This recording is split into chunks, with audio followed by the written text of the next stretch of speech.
Hi, everyone, and welcome to the Child Anxiety Fact Podcast. My name is Dawn Friedman, and I'm the owner of Child Anxiety Support, a membership for parents of anxious kids. I have my master's in clinical counseling and additional postgraduate training in child anxiety disorders, including exposure and response prevention and the Supportive Parenting for Anxious Childhood Emotions program, or SPACE program, which was designed by Dr. Ellie Lebowitz of the Yale Child Study Center. I'm also certified in infant-toddler mental health. FACT stands for Frequently Asked Questions, and each week I'll be answering your questions about childhood and teen anxiety. Let's get started. Hey everybody, this week's question is, how can I find a therapist to help my anxious child? The obvious answer to this question is to use a therapist directory like Psychology Today, or use Google, like typing in child anxiety therapist near me. Or you can call your insurance and get a list of therapists who are contracted with them. The problem is that none of these answers are very good ones. Not all therapists are on Psychology Today, and there's no vetting process, so people can claim expertise that they may or may not have.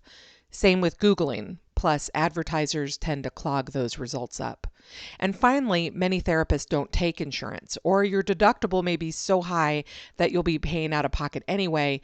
And the other thing is, a lot of those insurance lists are woefully out of date.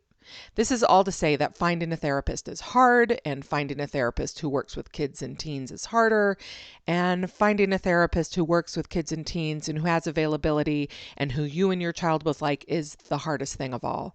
I know how discouraging this can be. What the research tells us about therapy is to make it successful, we need to have a great relationship between the therapist and the client. That means your child has to like the person that they're seeing. The relationship itself is what heals. The trust and respect that the clinician and the client have for each other is where the change happens. Think of it this way. Would you listen to someone you didn't like?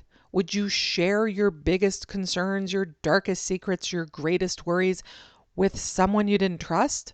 Well, neither will your kids. The younger your child is, the more you will be involved with their therapy too. This is especially true of anxiety or behavior issues. And as an aside, 99% of the kids I saw in my practice for behavior issues were dealing with anxiety. Anyway, this is especially true because the family system will need to shift and adjust to support the changes we're asking the child to make. So not only does your child need to like the therapist, you need to too. That means that you should interview potential therapists. A phone call is probably enough to get a good feel for them. You want to be able to click with them to feel like they will listen to you and will appreciate what's important to you and your child. Even though the relationship is the defining factor in successful therapy, obviously training matters too, especially when it comes to kids. Again, as I mentioned, people can say they work with children without having any additional training. So ask them about their training and experience. What qualifies them to work with the children the age your child is? You can ask about how you'll be involved and how they will communicate with you. Will you attend some sessions with your child, without your child? Are they available via email or phone if you need to run something by them? You might feel shy about asking about this, but therapists understand that you care about your kid, and any counselor worth their salt is not going to be put off by a parent who wants to be sure they're hiring the right person to work with their child or teen. How do you find people to interview? Before you hit Psychology Today, Google, or call your insurance company, I encourage you to just ask around. Ask your friends, ask your child's teacher, ask the school counselor, ask on your local parenting Facebook group, ask your pediatrician, and ask them specifics. Is that therapist comfortable crawling around on the floor? If you've got a 4-year-old, that's probably going to matter. Ask about their style. Some kids like a bouncy and colorful therapist, and some want someone who is calm and quiet. Because finding a child or teen therapist is difficult, it's likely that you're going to have to make some compromises, and usually that's about time. Parents understandably want after school or weekend times, but these are at a premium. For one thing, many therapists who work with kids have kids, and so they shape their work schedules the same way the rest of us do, which is to have dinner with their families, take their kids to soccer, be there for bedtime. Finding an appointment time that doesn't interfere with school might be difficult. You might have to give on that. Now, with the rise of telehealth, this doesn't have to be a barrier. Older kids who are comfortable with and do a good job with telehealth may be able to meet with their therapist at school with special arrangement. When I was working at an agency, there were times I met with kids in an empty office with the school's happy approval. After all, they want kids to do well too. I remember one particular teen who I used to have lunch with. They were perfectly content to spend their lunch hour with me so we'd chat over sandwiches. We can do these things with telehealth. If telehealth doesn't work for your child and you're worried about them missing school, my experience has been that schools are very understanding about the importance of letting kids come in for counseling, especially if the schools were the ones who gave the parents a heads up that their child could use some support. If parents aren't able to take time off from work to get their kid there, I've had parents use babysitters, grandparents, or neighbors to help get their child to their appointments. Again, I know this isn't ideal, and not everyone has that option, but if you do, that can be something to try. The other thing to remember, especially when it comes to anxious kids, is that the research shows that parental intervention is just as effective.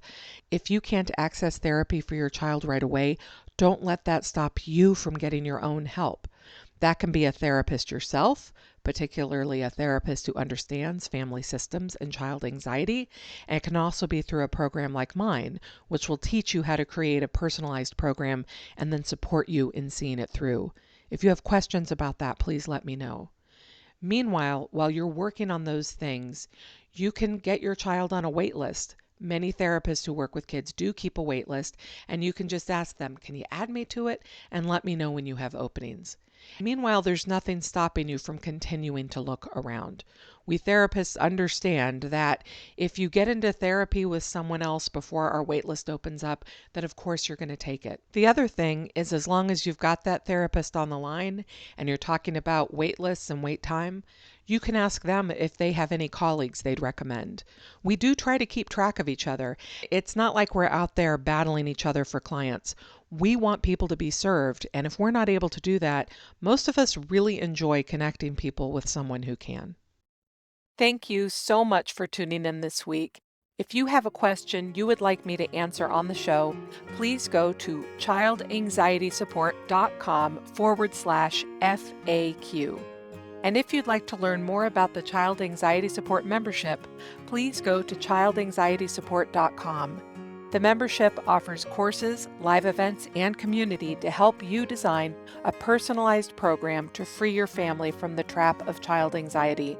I hope you'll consider subscribing to the podcast and sharing it with any friends or family who you think might find it helpful.